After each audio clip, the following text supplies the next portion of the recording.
Më martuan sipas traditës me një burr 40 vite më të madh për të shpëtuar borxhet e babait.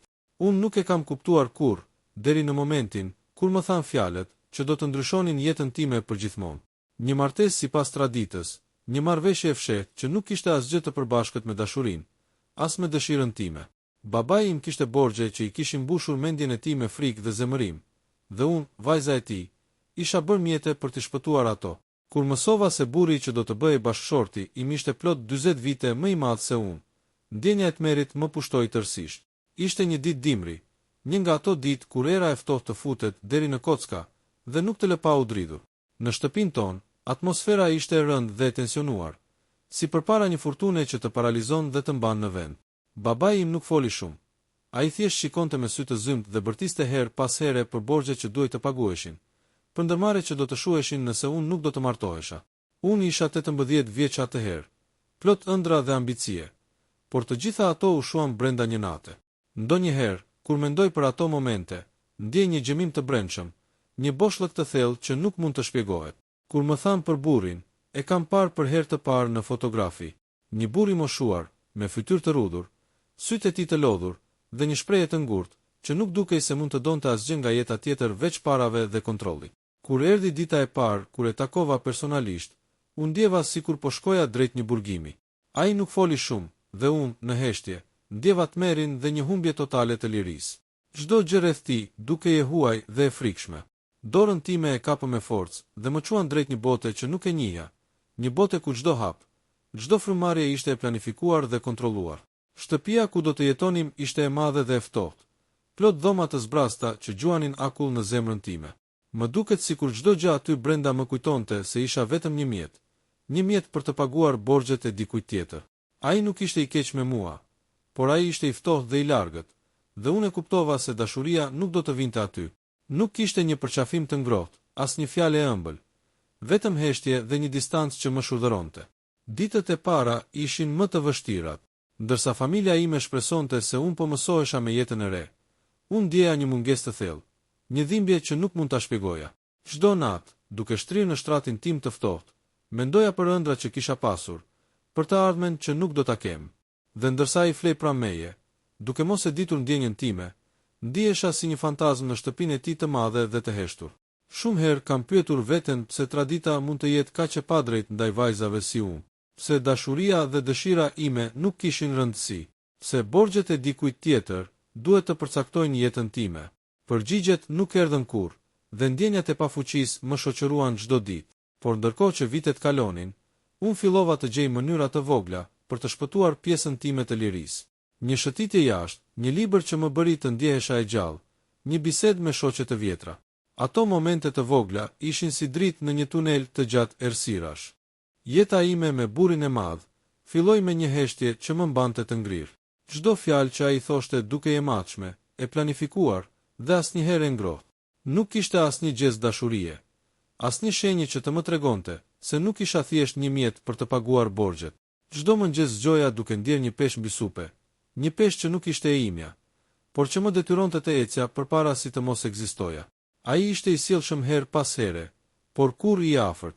Fjalët e tij ishin të thjeshta, të qarta, pa emocion, dhe shikimi i tij më dukej gjithmonë një pengesë që nuk mund ta thyeja. Çdo tentativë për të biseduar, për të qeshur apo për të ndarë ndonjë ndjenje, përplasej me një mur të padukshëm.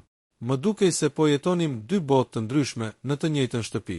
Familja ime, ndërkohë, vazhdonte të më shihte si një fitore, dhe jo si një vajzë që po humbte jetën e saj. Ata nuk e kuptonin dhimbjen time, dhe shpesh shprehjet e tyre të gëzimit më bënin të ndihem edhe më izoluar. Babai im, i cili ishte arsyeja e të gjithë kësaj, shikonte çdo gjë si një llogari financiare. Unë isha një investim që duhej të kthente fitim, dhe ndjenja ime nuk kishte asnjë rëndësi. Ndërsa muajt kalonin, unë fillova të mësohem me rutinën e shtëpisë së burrit tim. Ai kishte zakone që më dukeshin të huaja dhe shpesh të frikshme. Nganjëherë ulesha pranë tij, duke shpresuar për një shenjë ngrohtësie, dhe ndonjëherë shikoja fytyrën e tij të rudhur dhe ndjeja një boshllëk të thellë brenda meje. Ishte si të shihje një mal të ngrirë i madh, i ftohtë dhe i pakapshëm, dhe unë isha vetëm një grimcë e vogël që përpiqej të mos rrëshiste poshtë. Megjithatë, ndonjëherë, pa krall, ai tregonte shenja të një kujdesi të heshtur. Një ditë, kur isha sëmur dhe nuk mund të ngrija kokën, Ai solli një çaj të ngrohtë dhe e vendosi pranë shtratit tim. Nuk foli shumë, por shikimi i tij tregonte një lloj respekti të heshtur për dhimbjen time. Në ato momente të vogla, unë ndjeja një val kontradiktash. Frikë, mirënjohje dhe një trishtim të thellë që nuk mund ta përshkruaja me fjalë. Më pas ishin netët që më terrorizonin më shumë. Kur përpiqesha të flija, ndjeja praninë e tij pranë meje dhe një pasiguri që më bëhej e padurueshme. Çdo lëvizje e tij, çdo frymëmarrje, më dukej si një kujtesë se unë nuk isha askush pa këtë martesë. Ndonjëherë ndjeja zemrën time të rrihte më shpejt, të tronditej nga një tmerri i heshtur që nuk mund ta shpreha. Jeta me të, megjithatë, më mësoi një gjë, se fuqia dhe kontrolli mund të jenë më të frikshme se dhuna. Ai nuk më detyroi kur fizikisht, por mënyra se si më kontrollonte çdo hap, çdo fjalë, çdo ndjenje, ishte një lloj burgimi psikologjik. Ndërsa unë mundoja të gjeja mënyra për të ruajtur lirinë time të brendshme, ai shpesh më vinte në dyshim vendimet e mia dhe më kujtonte se çdo gjë që bëja kishte pasoja në botën e tij. Në atë botë të madhe dhe të ftohtë, unë fillova të vërej gjëra të vogla që më mbajtën të gjallë. Një lule që rritej në oborrin e shtëpisë, një libër që më largonte nga realiteti, një shikim miqësor nga ndonjë fëmijë. Ato gjëra të vogla, të pakta, ishin drita në një errësirë që dukej se nuk do të mbaronte kurrë. Por më e rëndësishmja ishte fakti se unë fillova të mësoja për forcën time. Çdo sfidë, çdo moment dhimbjeje, më bënte më të vetëdijshme për veten dhe për atë që nuk do të lejoja të humbja, identitetin tim. Në një botë ku tradita më detyronte të isha vetëm i vegël, unë fillova të kuptoja se mund të gjeja mënyra për të ekzistuar edhe në kufizimet që më imponoheshin. Isha e vetëdijshme se nuk mund të largohesha, dhe ndoshta kurrë nuk do të mund të kisha një jetë normale të vajzës që kisha qenë. Por ndjeja brenda meje një forcë të heshtur, një shpirt që nuk mund të thyhej. Një ditë, ndërsa shikoja sytë e burrit tim të lodhur dhe të heshtur, kuptova diçka të rëndësishme. Nuk është e nevojshme që të gjithë të duan, është e nevojshme që ti të duash vetvete. Dhe kështu fillova të krijoj një botë të vogël, brenda asaj të madhe dhe të ftohtë. Një botë ku mund të shprehja ndjenja, ku mund të kisha mendimet e mia, ku mund të ruaja kujtimet e vajzës që kisha qenë. Nuk ishte e lehtë dhe shpesh ndjeja dhimbje dhe pasiguri, por ishte një fillim. Ndërkohë, marrëdhënia jon vazhdonte të ishte e komplikuar. Ai më tregonte respekt në mënyra të heshtura, por nuk mund të kisha dashuri romantike. Unë mësoja të jetoja me këtë kontrast, duke u përpjekur të gjeja ekuilibrin midis frikës dhe fuqisë së brendshme. Shumë herë ndjeja dëshirën për të shpërthyer, për të thyer gjithë rregullat, por pastaj kujtoja se çdo hap i gabuar mund të kishte pasoja të tmerrshme për të gjithë familjen time. Vitet kaluan dhe unë ndryshova. Nuk isha më vajza e pafuqishme që u soll në atë martesë. Ishte një proces i dhimbshëm, një rrugë gjatë e plot sfida, por më mësoi një të vërtetë të rëndësishme. Jeta nuk është gjithmonë e drejtë, por forcën e brendshme mund ta krijosh vetëm ti. Dhe ndërsa shikoja burrin tim të moshuar dhe të heshtur, ndjeja një lloj qetësie që nuk e kisha ndjer kurrë. Nuk ishte dashuri, por ishte një lloj pajtimi me realitetin dhe një njohje se unë kisha mbjetuar. Vitet pas martesës më mësuan se jeta nuk është asnjëherë e drejtë, dhe se shpesh do të duhet të luftosh vetëm me vetveten për të ruajtur dinjitetin. Në fillim, çdo ditë ishte një betejë e heshtur. Të mos tregosh frikë, të mos qash para tij, të mos shprehësh dëshirën për një jetë tjetër. Çdo fjalë pa shpresë ishte një kërcënim për botën e krijuar, për të shpëtuar borxhet e babait tim. Dhe prap, ndonse isha e re, fillova të mësoja se fuqia e vërtet nuk vjen nga të tjerët, vjen nga brenda teje. Marrëdhënia me burrin tim ishte e çuditshme. Ai nuk ishte i keq, por ishte një burr i plakur, i rrept dhe i largët, një njeri i cili kishte jetuar gjithë jetën duke marrë vendime që shpesh lëndonin të tjerët. Shpesh, kur e shikoja fytyrën e tij të rudhur, ndjeja një lloj keqardhjeje që nuk mund ta shprehja. Ishte një njeri që kishte vuajtur shumë, por në mënyrë të fshehur, dhe unë nuk isha pjesë e jetës së tij në një mënyrë që të kishte dashuri. Unë isha vetëm një mjet për të vazhduar rutinën e tij dhe për të ruajtur familjen time nga borxhet. Familja ime ishte gjithmonë aty, por më shumë si gjykatëse se sa si mbështetje. Babai im, që kishte nisur gjithë këtë marrëveshje për të shpëtuar veten, kurrë nuk më pyeste si ndihesha. Çdo telefonat, çdo vizitë kishte një ton të ftohtë llogarie. Apo përmbush detyrimet e tua, apo respekton burrin tënd. Çdo fjalë më bënte të ndihesha, sikur po humbisja gjithçka që kisha qenë. Përkundër kësaj, unë fillova të gjeja momente të vogla që më mbështesnin shpirtin. Një shëtitje në oborrin e shtëpisë, ku dielli pas ditës prek çdo gjë dhe më bën të ndjej ngrohtësi. Një bisedë me shoqe të vjetra, që më kujtonte se unë nuk kisha humbur plotësisht botën jashtë martesës. Një libër që më transportonte në univers tjetër. Këto momente të vogla ishin si frymëzime që më mbanin të gjallë dhe më jepnin shpresë. Një moment i veçantë ishte kur, pas disa vitesh, fillova të vërej se burri im nuk ishte thjesht i largët, por kishte frikë të shprehte ndjenja për mua. Ai nuk mund të lidhej emocionalisht, jo sepse nuk kishte ndjenja, por sepse kishte mësuar se jeta është një lojë e mbushur me dhimbje dhe humbje. Një ditë, kur ndodhesha e sëmurë në shtratin e tij, ai erdhi pranë me heshtje, ma vendosi dorën mbi të dhe vetëm më shikoi për disa minuta. Nuk foli asgjë, por aty pash një ndjesi të pazbuluar, kujdesin. Ishte si të shihej një njeri që kishte mësuar të mbyllë zemrën dhe tani fillonte të hapej për dikë tjetër, me heshtje dhe respekt. Por jeta nuk ishte vetëm kujdes i heshtur. Kishte tensione që më sfidonin çdo ditë. Një ditë, një argument me baban tim shpërtheu gjatë një vizite të tij në shtëpi. Ai kërkonte përgjegjësi dhe respekt për vendimet që kisha marrë, dhe unë ndjeja zemërimin dhe trishtimin tim që nuk kisha të drejtën për të zgjedhur. Ai më foli ashpër: "Ti duhet të respektosh traditën. Nuk është për ty, është për familjen." Dhe unë ndjeva një dëshirë të fortë për të thyer të gjitha zinxhirët që më lidhnin. Kjo dëshirë për liri filloi të bëhej më e fortë çdo vit. Fillova të shkruaja mendimet e mia, të mendoja për të ardhmen time, të planifikoja mundësi për të shkputur nga kjo martesë kur të vjen koha. Nuk ishte një plan i shpejt. Çdo hap ishte i matur, i heshtur, sepse çdo gabim mund të kishte pasoja katastrofike. Një nga momentet më të vështira ishte kur kuptova se unë nuk mund të kisha dashuri për burrin tim. Nuk ishte e tij faji, por distanca mes moshës dhe përvojës, si dhe mënyra se si jeta e kishte formuar, e bënte çdo përpjekje për dashuri të ndërlikuar dhe të pamundur. Unë fillova të ndihem fajtor për ndjenjat e mia, por pastaj kuptova se nuk mund të ndihmoja atë që nuk ekzistonte. Dashuria nuk mund të imponohesh. Në të njëjtën kohë, unë fillova të krijoj lidhje të fshehta me njerëz jashtë shtëpisë, njerëz që më kujtonin vajzën që kisha qenë dhe botën që kisha humbur. Një mik i vjetër, një mësuese, një fëmijë që ndante një këshill të vogël, çdo gjë ishte një pjesë e vogël e jetës që më mbante të gjallë. Këto lidhje më bën të kuptoja se edhe në një botë të kontrolluar dhe të ftohtë, mund të ekzistonte liria e brendshme. Ndërkohë, marrëdhënia me burrin tim ndryshoi gradualisht. Ai filloi të shikonte të ardhmen ndryshe, ndoshta sepse shikonte forcën që unë kisha zhvilluar brenda këtyre viteve të vështira. Ai filloi të më lejonte hapësira më të mëdha, të respektoj vendimet e mia të vogla, dhe shpesh më shikonte me një lloj mirënjohjeje që më bënte të ndihesha më pak e izoluar. Nuk kishte dashuri romantike, por ishte një respekt i heshtur, dhe për herë të parë ndjeva se nuk isha më vetëm një mjet për të mbuluar borxhet e familjes. Një ditë, ndërsa ulesha pranë dritares dhe shikoja qytetin që ndriçonte nga dielli pasdites, kuptova diçka të rëndësishme. Unë nuk kisha nevojë që të gjithë të më kuptonin ose të më donin. Mjaftonte të kisha forcën për të ruajtur veten dhe për të gjetur lumturinë në mënyrën time. Ishte një ndjenjë e çliruar, një njohje e brendshme që kur nuk mund ta marrin nga traditat ose nga të tjerët. Dhe kështu, ndërkohë që vitet kalonin dhe unë ndryshoja, kuptova se jeta ime ishte një histori e mbjetesës, e forcës dhe e guximit. Çdo hap, çdo përpjekje për të ruajtur dinjitetin tim, ishte një fitore e vogël mbi një botë që më kishte imponuar padrejtësi. Burrin tim nuk mund ta doja si një grua dashurie, por e kuptova dhe e pranova si një njeri që kishte bërë pjesën e tij për të mbajtur marrëdhëniet dhe respektin në nivelin e mundshëm. Ndërkohë që vitet kalonin, unë ndjeja se forca ime po rritej çdo ditë. Nuk ishte një forcë e dukshme, me zhurmë dhe shpërthime, por një forcë e heshtur, e cila vinte nga vendosmëria për të mos u thyer.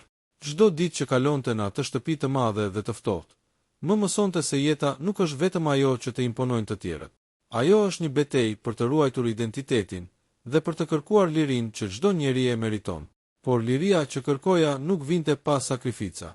Familja ime nuk ndalej se imponuari presion. Babai im, i cili ishte arsyeja e martesës ime, vazhdonte të më kujtonte çdo ditë se jeta ime nuk i përkiste vetëm meje. Ti je përgjegjëse për familjen, më thoshte ai her pas here, duke më mbushur zemrën me faj dhe frikë. Çdo vizitë e tij ishte një kontroll mbi veprimet e mia, dhe shpesh ndihesha si një njeri i kapur në mes të dy botëve. Një vajzë që dëshironte liri dhe një familje që nuk pranonte të kuptonte dhimbjen time. Burrin tim, nga ana tjetër, e kisha filluar të kuptoj më mirë. Ai nuk ishte njeriu që mund të ofronte dashuri romantike, por ishte një njeri që kishte një lloj respekti të heshtur për vendimet e mia dhe për forcën që po zhvilloja. Kishte ditë kur shikimi i tij i thjesht më ngrohte zemrën, edhe pse nuk kishte fjalë. Por kjo nuk mjaftonte për të zbutur tensionin me familjen time. Një moment që ndryshoi gjithçka ndodhi, kur mora një letër nga një shoqe e fëmijërisë. Ajo më ftonte të vija për disa javë në qytetin e saj për të punuar dhe për të marrë frymë nga jeta që më kishte munguar. Kur ja tregova burrit tim, ai u tregua i heshtur, por nuk më ndaloi. Ishte një shenjë e vogël, por e fuqishme. Për herë të parë, ai nuk po më ndalte të bëja diçka për veten. Pasi mbërrita në qytet, ndjeva një liri që nuk kisha ndjer kurrë. Ajri dukej më i pastër, dritat më të ngrohta, dhe çdo hapi imi ishte imi, pa kontroll dhe pa frikë. Ishte një liri e vogël, por e rëndësishme. Fillova të ndjeja se mund të bëja zgjedhje për veten time, se mund të jetoja si individ dhe jo si mjeti dikujt tjetër. Por kjo liri kishte koston e saj. Kur u ktheva në shtëpi, familja ime ishte e zemëruar. Babai i më shikonte me një fytyrë të mbushur me zhgënjim dhe shqetësim. Ku mendon se shkon pa leje? Çfarë do të thonë njerëzit për familjen tonë? Pyeste ai. Të dëgjuar këto fjalë, zemra ime dridhej, por brenda meje po rritej një vendosmëri e re. Nuk mund të lejoja që frika e të tjerëve të përcaktonte jetën time. Kjo ishte koha kur fillova të planifikoja të ardhmen time me më shumë vendosmëri. Nuk mund të largoja menjëherë, sepse obligimet dhe traditat ishin të rënda, por mund të ndërtoja një rrugë drejt lirisë. Fillova të punoja fshehurazi për të krijuar mjete që më lejonin të kisha pavarësi. Lexoja libra për menaxhimin e financave, shikoja mënyra për të punuar në qytet dhe kërkoja njohje që mund të më ndihmonin të ndërtoja një jetë të re. Një ditë, ndërsa flisja me një mik të afërt, kuptova se problemi nuk ishte vetëm martesa ime ose mosha e burrit. Problemi ishte tradita që më kishte detyruar të jetoja si një mjete dhe të sakrifikoja ëndrat e mia për të shpëtuar të tjerët. Fillova të kuptoja se ndryshimi nuk vjen vetëm nga pranimi i realitetit, por nga guximi për të sfiduar atë që nuk është e drejtë. Ky guxim më bëri të ndërmarr hapa të guximshëm. Fillova të bisedoja me burrin tim për të ardhmen, për nevojën time për hapësirë dhe për mundësinë që unë të kisha një jetë jashtë shtëpisë së tij. Ai fillimisht ishte i rezervuar, i friksuar nga reagimi i familjes time dhe nga mënyra se si tradita mund të interpretohej. Por ndërsa shihte vendosmërinë time dhe forcën që kisha ndërtuar, ai filloi të kuptoj se nuk mund të më ndalte të kërkoja lumturinë time. Konflikti i madh ndodhi një mbrëmje kur babai i më erdhi papritur. Ai u ul në dhomën time dhe filloi të më kërkonte shpjegime për çdo hap që kisha bërë. Zemra ime dridhej, por për herë të parë ndjeva se nuk mund të trembesha. Fola me guxim: "Babai, unë jam e rritur. Kam të drejtë të zgjedh jetën time. Nuk mund të vazhdoj të jetoj vetëm për të mbuluar gabimet e tua, ose për të shpëtuar borxhet që nuk janë të mia." Ai u trondit nga fjalët e mia, sepse nuk kishte parë kurrë një vendosmëri të tillë brenda meje. Ishte një moment i tensionuar dhe emocional, një përplasje midis traditës dhe dëshirës për liri. Në atë çast, kuptova diçka të rëndësishme. Nuk mund të ndryshoja mendjen e tij, por mund të ndryshoja mënyrën se si unë jetoja. Dhe ky ishte fillimi i një ndryshimi të madh. Ditët pas asaj përplasjeje ishin të vështira. Familja ime nuk më foli për disa javë, dhe unë ndihesha e izoluar. Por unë kisha fituar një gjë të vlefshme, vendosmërinë për të mos u dorëzuar. Fillova të punoja fshehurazi për të krijuar një rrugë që më lejonte të kisha pavarësi financiare dhe personale. Çdo ditë, çdo përpjekje më bënte të ndihem më e fuqishme dhe më e aftë për të marrë kontrollin e jetës time. Një moment i veçantë ishte kur burrin tim e kuptova se nuk ishte armiku im. Ai ishte pjesë e botës ku isha rritur, një botë që kishte rregulla dhe zakone të caktuara. Por ai mund të bëhej aleati im në ndërtimin e një të ardhmeje më të mirë. Ai filloi të më mbështeste fshehurazi, duke më dhënë hapësirë dhe duke respektuar vendimet e mia. Nuk ishte dashuri romantike, por respekt dhe mirëkuptim që më jepte forcë për të vepruar. Kështu, ndërsa sfidat vazhdonin dhe tradita më mbante peng, unë fillova të ndërtoj rrugën time për liri. Nuk ishte lehtë dhe shpesh ndjeja frikë dhe dyshim, por çdo hap i vogël ishte një fitore mbi kontrollin që të tjerët përpiqeshin të vendosnin mbi jetën time. Fillova të kuptoja se guximi nuk është mungesa e frikës, por vendosmëria për të vepruar pavarësisht frikës. Pas viteve të tëra të jetës, nën hijen e një martese të imponuar dhe borxheve të familjes, ndjeva se brenda meje kishte ardhur momenti për të marrë kontrollin e jetës sime. Nuk ishte një vendim i lehtë, as një ndjenjë e papritur. Ishte kulmi i një procesi të gjatë të forcimit të vullnetit dhe të vetëdijes për të drejtën që kisha të zgjedhja. Çdo lot, çdo natë e gjatë me frikë, çdo sfidë që kisha përballuar, më kishim përgatitur për këtë çast. Ishte një mëngjes i ftohtë dimri, dhe ndërsa shikoja qytetin nga dritarja e dhomës sime, ndjeja një qetësi që nuk e kisha ndjer kurrë. Dielli ndriçonte ndërtesat dhe rrugët poshtë, dhe secili rrez drite më dukej si një shenjë se gjithçka ishte e mundur. Kisha planifikuar gjithçka, një mënyrë për të punuar, për të ruajtur paratë e mia, dhe për të ndërtuar një rrjet njerëzish që mund të më mbështeste në këtë hap të madh. Kur i tregova burrit tim vendimin tim për të krijuar një jetë të pavarur, ai fillimisht u tregua i heshtur dhe i rezervuar. E kuptoja frikën e tij. Kishte mësuar të jetonte sipas rregullave të forta të traditës, dhe nuk ishte mësuar të shihte dik tjetër duke marrë vendime të mëdha. Por ai më dëgjoi pa ndërhyrë, dhe për herë të parë, ndjeva se nuk ishte pengesë në jetën time, por një njeri që më respektonte vendimet. Ky respekt i heshtur më dha forcën që kisha nevojë për hapin tjetër. Familja ime nuk e pranoi menjëherë. Babai im ishte i zemëruar, i tronditur dhe i zhgënjur. Ku mendon se shkon? Çfarë do të thonë njerëzit për familjen tonë? Pyeste ai, me tonin e ashpër që e kishte përdorur gjithmonë. Por unë qëndrova e qetë. I tregova se nuk do të lejoja që frika dhe tradita të përcaktonin jetën time. Nuk ishte një akt rebelimi ndaj tyre. Ishte një akt i mbrojtjes së identitetit tim.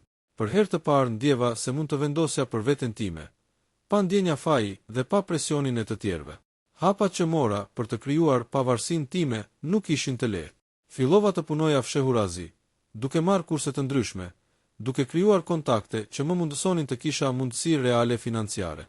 Çdo telefonat, çdo takim, çdo vendim, ishte një hap drejt një jete të re. Por kjo rrugë kërkonte durim dhe mençuri. Çdo gabim mund të shkatëronte gjithçka që kisha ndërtuar. Një nga momentet më të rëndësishme ishte kur takova një mentor që më udhëhoqi për të zhvilluar aftësitë e mia. Ai më tregoi se fuqia nuk vjen nga të tjerët, por nga njohja e vetvetes dhe vendosmëria për të vepruar. Këto mësime më bën të kuptoja se çdo sfidë që kisha përballuar deri atëherë nuk ishte humbje, por përgatitje për një jetë të re. Kur u përgatita për hapin e madh, largimin dhe ndërtimin e një jete të pavarur, ndjeva një kombinim emocionesh: frikë, eksitim, trishtim dhe një lloj çlirimi të papërshkrueshëm.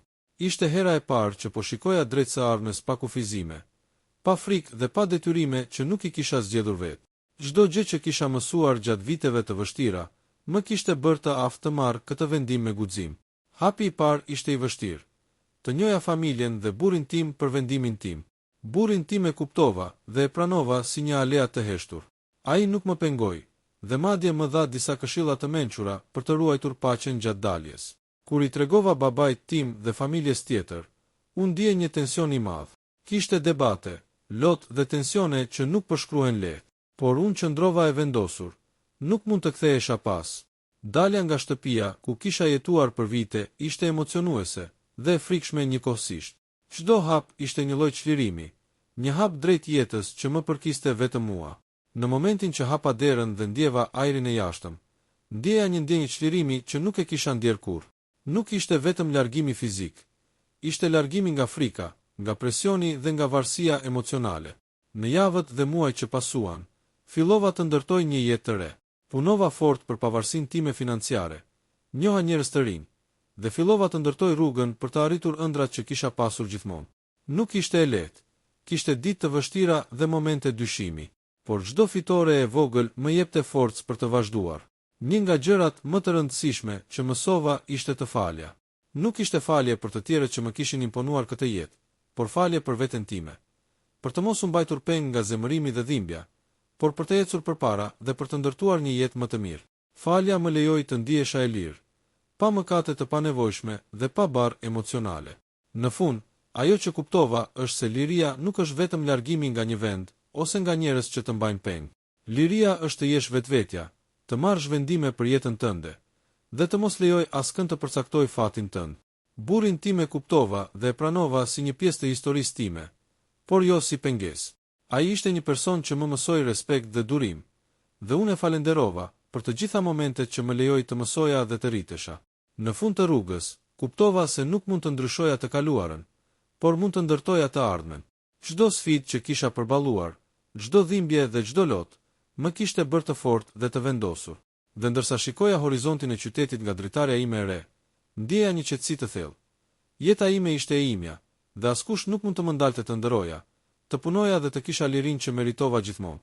Kështu, historia ime nuk është vetëm një rrëfim për një martesë të imponuar, por një mesazh për të gjitha vajzat dhe gratë që ndjehen të kapura nga traditat dhe presioni i të tjerëve.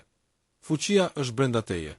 Mund të ndëshkohesh nga të tjerët, mund të humbasësh gjëra materiale ose respektin e të tjerëve, por liria dhe vetëdia për veten janë të paprekshme. Dhe çdo hap drejt tyre është një fitore e madhe, një hap drejt jetës që meriton çdo njeri. Në këtë mënyrë, rrëfimi përfundon me një ton fuqizues dhe reflektues, duke treguar se vajza ka kaluar dhimbjen dhe sfidat e saj, por ka fituar lirinë, forcën dhe vetëdijen për jetën e saj.